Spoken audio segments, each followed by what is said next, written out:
Olá, gente. Meu nome é Emerson. Este é o Crescimentando e no vídeo de hoje eu vou responder essa questão: por que o cristianismo é diferente de todas as religiões? Você já pensou nisso? E já pensou se esse é um pressuposto verdadeiro? Fique nesse vídeo para você entender mais um pouco sobre essa questão. Então, a primeira coisa é se todas as religiões são iguais. A verdade é que nós temos várias religiões no mundo, desde a cristã, islâmica, hindu, judeu, nós temos budismo, shintoísmo, islamismo e todas as outras religiões. E algumas pessoas que são ecumenistas, que defendem que deve haver uma união geral das religiões do mundo, e outras pessoas também que defendem que não existe diferença entre as religiões e que as religiões, na verdade, deveriam se unir. Esse tipo de pessoa faz uma defesa disso, mas nós respondemos essa questão de maneira muito simples. Cada religião faz uma afirmação diferente. Como é que todas as religiões são iguais e são verdadeiras se existem afirmações que são contradizentes ou divergentes uma da outra? Então, por exemplo, para o cristão só existe uma única morte. Para o espírita existe o que a gente chama de reencarnação. É uma afirmação que não tem como as duas, logicamente, pela filosofia, pelo menos aristotélica, conviverem juntas, porque são automaticamente conflita com a outra.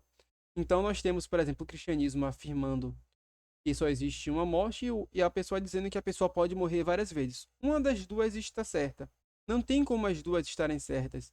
Ao menos uma está certa, as duas podem estar erradas, mas ao menos uma está certa porque as duas são afirmações contradizentes uma da outra. Então, já com isso, eu posso quebrar que todas as religiões são verdadeiras. Não são. Por quê? Porque se elas têm afirmações diferentes sobre coisas diferentes e existe uma divergência sobre uma área específica, logo, apenas uma das duas pode ser verdadeira, de acordo com a lógica aristotélica e a lógica básica. E um diz, por exemplo, que só há um caminho para a salvação, que é o cristianismo, e outro diz que há vários caminhos, uma das duas está certo. Não tem como as duas estarem certas. E esse é o grande problema para um ecumenista responder. Então, o ponto é, só existe uma religião que está certa, já que cada religião tem afirmações diferentes da outra. Então, será que tem uma religião por completa que seja a verdadeira religião, que é o verdadeiro caminho? Nesse vídeo eu vou fazer uma defesa do cristianismo. Por que o cristianismo é diferente de todas as religiões e por que o cristianismo é a verdadeira religião?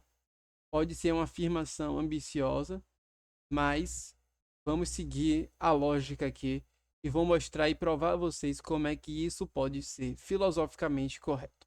A primeira coisa é que quando a gente trata de religiões como um todo, existem várias religiões que não podem nem ser investigadas. Acontece em um período que não é o período de tempo humano. Então, por exemplo, nós falamos e afirmamos muito sobre, por exemplo, os deuses gregos. Os deuses gregos viveram em uma época diferente e não tem como você investigar isso. Já o cristianismo, você tem investigações históricas que são até comprovadas. Nós temos fatos comprovadamente que aconteceram com o povo de Israel. Nós temos escritas de eventos que aconteceram, a existência de personagens, então temos como investigar historicamente os personagens e as afirmações da Bíblia. É claro que a ausência da evidência, ou seja, a pessoa não ter sido descoberto coisas ainda que confirmam aquilo, não é uma evidência de que aquilo está errado. É apenas ausência de informação.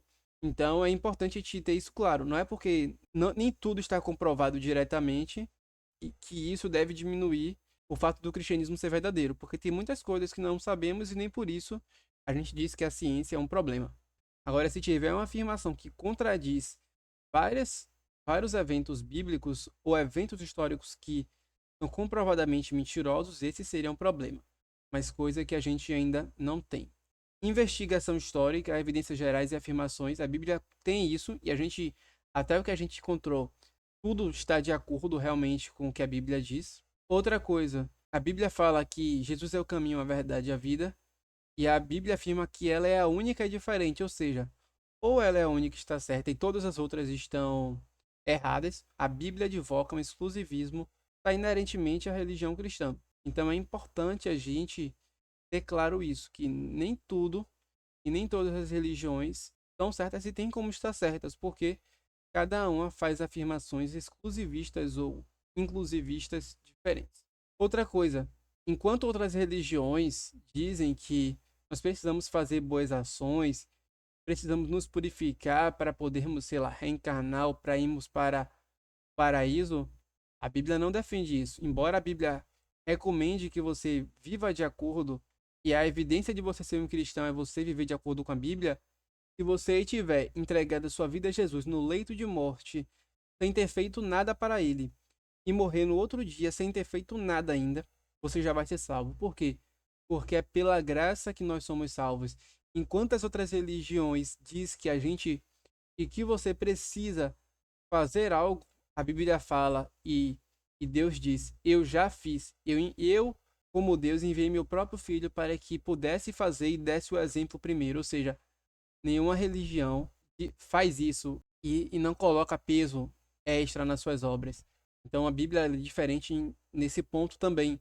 Outra coisa, nós temos um Deus que ama, diferente de todos os outros deuses que são apresentados aí. Um Deus que ama tanto a humanidade que se fez homem, ou seja, sofreu maior humilhação com a divindade pode sofrer, que é se tornar um homem, sair da infinitude, sair da incomparabilidade para algo que é comparável, algo que é limitado, e tudo isso por amor da humanidade. Então Jesus é o caminho e se mostra, e os outros personagens indicam o caminho. Além disso, nós temos várias e várias profecias que foram cumpridas ao longo da história. Profecias acerca de eventos que iam acontecer desde o surgimento de Alexandre o Grande, desde o Império Romano, desde eventos que iriam acontecer, e a Bíblia se mostrou claramente verdadeira quando as profecias citadas se cumpriram no período exato. Quando nós olhamos para a Bíblia, nós também vemos profecias que não são profecias genéricas, que não fazem sentido, mas profecias verdadeiras. E além disso, o Deus da Bíblia é o Deus que se encaixa no quebra-cabeça do universo. Isso eu explico mais em apologética, mas se você segue a linha lógica de que existe um Deus criado e que existem vários deuses que são criados e que têm o início, logo, o que é que veio antes desse Deus? E se esse Deus também tem o início, o que é que veio antes dele? É um loop finito. E a mesma coisa para o universo. O que é que veio antes do Big Bang? A gente pode fazer várias perguntas a respeito disso.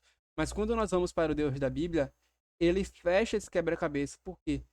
A Bíblia não diz que Deus tem um início. A Bíblia fala que ele é, ou seja, ele é infinito, ele é atemporal. E para criar coisas que são materiais e criadas, precisa de um ser espiritual e elevado que consiga criar essas coisas e que não possa ser totalmente compreendido. E você diz que esse Deus precisa ser temporal, você diz que esse Deus tem início, você está quebrando a lógica do que personifica e do que é inerente a um Deus. E se você diz que esse Deus tem um início, logo esse Deus não é Deus.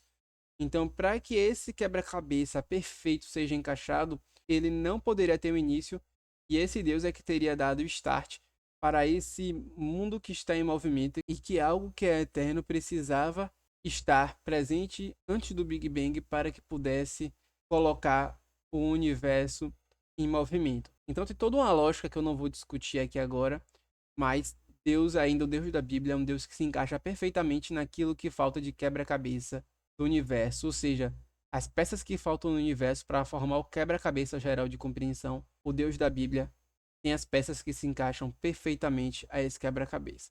Então é isso, gente. Eu espero que você tenha gostado desse vídeo. Se inscreve no canal do Crescimentando. Se você gostou desse vídeo, dá um gostei, compartilha com seus amigos, com as pessoas que você conhece, para que o canal possa crescer cada vez mais. Então é isso, gente. Até os próximos vídeos. Até logo. Tchau, tchau.